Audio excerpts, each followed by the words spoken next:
handlers down to a minimum. That's a good thing. If you can do what you're trying to do without doing a touch handler, do it without a touch handler today. I'd rather I didn't have to say that, but it's true.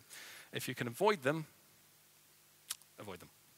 Bind close to the element. Now, I come from, oddly enough, a Flash background, where what you used to do is you used to put everything, like you used to handle stuff like this at the root. So when I do touch handles, I was like, bind it to the document, and then I'll capture them I'll get them on the way up, and then I'll figure out which element it was, and it'll be all good. The problem is most of my touch handlers actually concern an element that's quite far down in the DOM. So the thing about this is if you bind closer to the element, there'll be times where we can actually be a bit more intelligent and go, I didn't need to check with the main thread because I'm pretty sure that the thing that was touched is not the thing that's got a touch handler on. If it's always attached to the document, well, it's always going to get fired even if we didn't need to do it. So if you bind a bit closer, you might find that sometimes you can avoid the work. Yay! Bind late. Sometimes, again, I would just chuck it on the document and forget about it. In that situation, there may be a view on top or something like that that means I could never trigger the touch handler in a meaningful way, and it's just sat there going, I'm just listening to touches, don't need me. Take it off. Just remove it. It's basically, this is all about getting rid of touch handlers whenever you don't need them. There you go. Pro tip. Scrolling.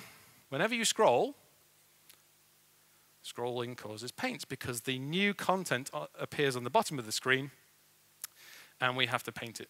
So those tiles, that's where the tiling thing comes in. Okay?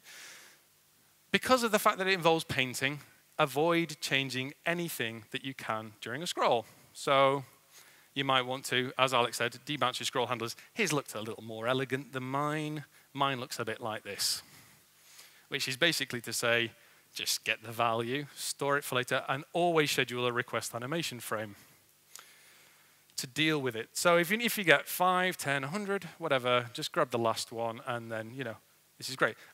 The last thing you want to do in this on-scroll handler is change anything at all on the page, if I'm not clear enough.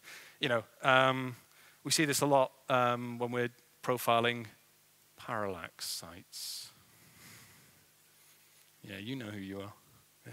Oh, I'm sorry, Governor, I didn't mean anything by it. Creative director said if everything moves, everyone will love it. And for bonus points, when they scroll up and down, it goes left and right. Way! You know it, I know it. At least if you debounce it, you've got a better shot at actually success rather than a jerky, horrible mess. Doesn't mean you should do it. Animated GIFs. Yeah, this is